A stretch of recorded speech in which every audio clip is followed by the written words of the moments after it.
come era previsto, da questa notte ha cominciato a nevicare a Santo Stefano, una neve che viene accolta insomma con il sorriso da chi è operatore, soprattutto degli impianti. Sì, sì, da noi ma anche da tutti i commercianti, perché comunque ricordi, qui la neve d'inverno è essenziale per riuscire a sopravvivere in una stagione che sennò sarebbe morta, quindi ogni fiocco per noi è come se fosse oro, ovviamente. Eravamo già aperti parzialmente con impianti del Prato Cipolla, che è una sciovia con il baby camp.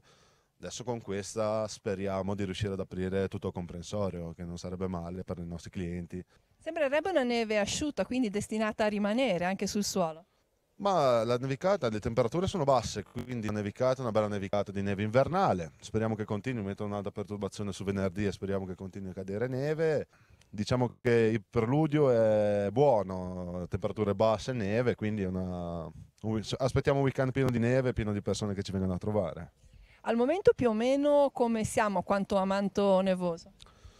Beh, c'era un precedente starato di 25-30 centimetri e con questo adesso nevicate in corso, quindi è un po' difficile anche da valutare perché poi bisogna vedere a fine nevicata. Comunque abbiamo altri 20 centimetri in questo momento buoni che stanno cadendo. Com'è andata sin qui la stagione, anche comprendendo anche le festività natalizie, il periodo delle vacanze?